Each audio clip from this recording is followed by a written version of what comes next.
Okay, there we are. Half-time, Manchester City 0, Crystal Palace 2. Not the first half we wanted, but there is plenty of football still to play. Joining me in the studio for half-time, Shaun Gota and Michael Brown. Let's get your thoughts, Shaun. Not the first half we wanted, but the beauty is with Manchester City, we are the king of comebacks and we fight until the end. So there's plenty of football to play. Hey, listen, we fight to the end. And the one thing this team is capable of is not only scoring 2 goals, but scoring 3 or 4. We have that in us. I think what's needed is some patience in terms of moving the ball to one side and then moving it over the other. And because we're down by 2 goals, the crowd are more anxious, like the goal has to come. But we know that in order to create space on one side, you've got to suck them across. And I think that patience is what's needed to then create those gaps. And what we're finding, I mean, I think Palace are doing really well in terms of closing the gap. So I think it's needing patience so that we can find those spaces to get runners and slide balls as well. I think that's always as expected. When you've got a lead as well, it gives you something to go at for Crystal Palace. They're getting in a good shape. Organisation's good. Limiting to Manchester City to shots on target needs to be improved. We've seen domination of the ball, but they've got to create better opportunities. We've seen some for sure, but defensively, that's what Pep Guardiola is going to say straight away. The first one was a bit of a fluke, and at that point you've got something to go at. And just disappointing the amount of options that Crystal Palace have had, the attacking third for them, and City have controlled possession, but it's so tough when you concede those goals. It is tough. It was a great start for Crystal Palace. They got the early goal. Probably not the most cleanest goal you'll see, but they'll take it. It was a set piece and it seemed to rebound off a couple of people, and it's in the back of the net. And we did speak before saying that would be the perfect scenario for Crystal Palace to get an early goal like they have done in the past here at the Etihad and hold on, Michael. Well, we didn't think that early, did we? Just straight away, everyone finding the seats, and obviously a wide free kick coming in. Unfortunate for John Stones, we were just unsighted at the last second as he just ricochets off him. But at that point, how do you react? I think you give Crystal Palace that lift. Set pieces had to be a little bit better, and it proved again Crystal Palace getting blocks, getting into good areas, and at that point you've given a real problem to go and climb. This is where Pep Guardiola is the best in the business. Reading how to recover, finding out what Crystal Palace are offering, how do they capitalise on that to come back in the game. Patience will be key, but you've got to still, when you've had that patience, you've got to have those forward runs to not let them get set, because they're full of energy.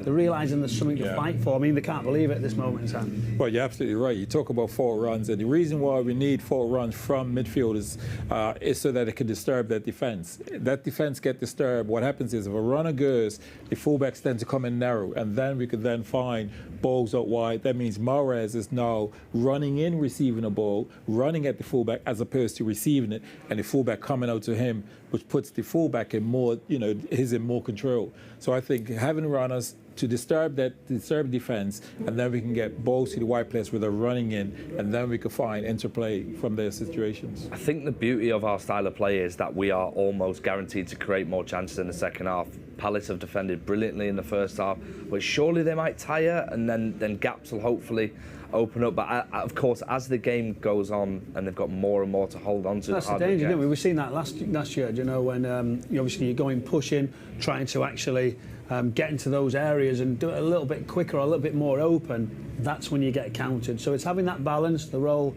of Rodri, for instance, we're going to look at the bench whether they make any changes there. But defensively, set piece, corner coming in. We've not really discussed the second goal, free header centrally. That's what really will disappoint Pep Guardiola. I can imagine him in there now, sorting a few out and realising we have to do, but you can't give teams starts in the Premier League. And sometimes you have to be critical. It's hard to do that with this football club, and when they're in these situations, but they've got to react. We've seen it in Newcastle. Great reaction, could have went on and won it.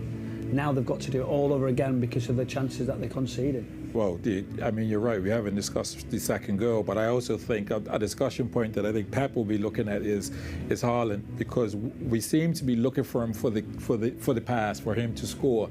And I think when we flow as a team, that centre forward, and we're adjusting to him, but that centre forward comes on, gets involved, becomes an extra midfielder, and then somebody else then appears in there. So I think it'd be interesting to see whether he keeps him on and knows that he has the ability to go and score us the goals that we need, or whether he changes it and says we need to get the overload, get them another body that will drop more and mix up our play. So it'll be interesting to see what we do. You can imagine what he's saying. Do you know, you're 2-0 down. At 4-0 up, he's still, the manager's expecting more from his side. So again, he'll be honest, won't he? He'll say where he's gone wrong, where he needs to go. He'll be getting after a couple in the dressing room who's not done the roles and the jobs to obviously concede these chances. And it has to be a big improvement in the second half. It definitely does. There's plenty more football still to play. We've actually got some questions on WhatsApp for you guys. The first question I'm going to come to is from Will I Miss, which is a question directed at both of you. Michael, Shaun, you both came up against Vieira. What is your favourite memory of him? It's from Ben. Oh. Vieira's a leader for me. He just dominated.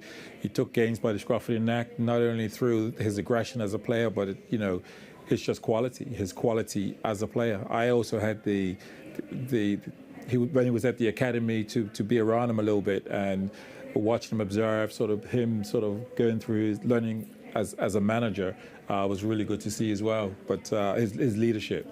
Some great battles. I really enjoyed playing against him. As you can imagine, a lot smaller than him, getting stuck right into him. He came across, didn't really like it, towering over me. And, you knew you were in a battle. Top player, North London derbies notably, Tottenham v Arsenal, when we had some great battles. But it was interesting, we watched the Brian Marwood actually interview before about Patrick Vieira's progression into Manchester City. He said, Michael, the one thing we have to teach him is that you can't win all the time like he did as a player. There has to be a coaching element and a progression, and that's what he learned before he went on this journey, Crystal Palace. So he's having his joy at the moment at the Etihad yet again, but he knows that, the second half, City are going to come really, really strong, and let's see an unbelievable second half where they can go on and score 3 goals, as you said. That's what we're looking for. This team can do it. We've done it before. Last game of the season, Vibes. We had a chat off camera, me and Shaun, about Gundogan being on the bench again. Who knows? It would be lovely to see, but it doesn't matter who scores. We just want to get the right result, and we've got a really, really difficult second half. But I genuinely believe that the beauty of with supporting Manchester City is quite simply that you just know never to ever stop believing in this team, because they literally genuinely do fight until the final whistle. Yes, we do, and that'll be the same. I mean, even when we're playing games or winning games comfortable, we go to the end in terms of assuring that we keep the result as it is to make sure we have the win or keep the win. Today is a situation that, okay, we are down 2 goals, but we will be, fighting to make sure we bring this back, and can we then even go on to win the game. Do we expect too much from the team? Do you know when you it's look? The expectations they've set. The last 4 years has been incredible. 100 points, or touching ridiculous amounts. And the expectation's there because that's what we demand at the football club. But it's the long way to go. We're not to get too frustrated. It's not unrealistic to expect it from this group, because we've seen the heights and the levels they've reached. So when we sit here and we look at how the game's going, and you think, well, is it too much to expect? We've seen these guys play some unbelievable football, and we know that when it clicks, we're always sitting there thinking, whoa, this is just beautiful. The one thing I've learned as a City fan is just to enjoy every moment, and we will find a way. We've got plenty of fixtures coming up, a long way to go. Let's go back to the WhatsApp questions. We've got a great one here from Alistair Sampson, who is asking both of you guys, Shaun and Michael, your all-time favourite players. Michael, we'll start with you. All-time favourite players? Can I swerve it and put it onto Shaun? You can swerve it if you want. Do you know what? I think you look as well is, playing as a young player coming through at Manchester City. Georgie Kinklatzy for me was absolutely incredible as a youngster, learning what somebody can do with the ball. Modern day now, we've seen that how it evolved over Manchester City. We've seen Aguero, David Silva, Yaya Toure, for instance. Yeah. Again, Kevin De Bruyne for me is somebody who does everything.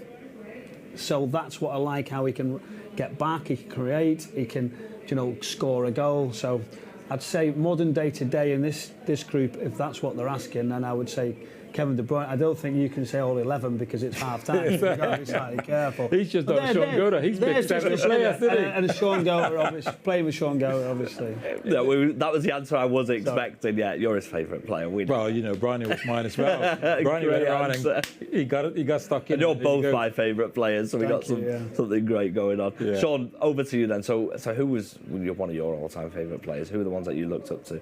Listen, our time of playing, you had some good players, but I have to stick with this group of players, or this era. I mean, I've watched the game and I've just thought to myself, these guys have taken the game to a whole new level.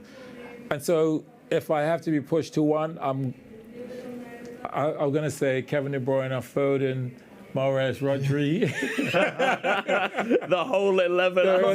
But a complete total disrespect for Sergio Aguero, Shaun, which surprises me that you didn't even have him. No, it's fine.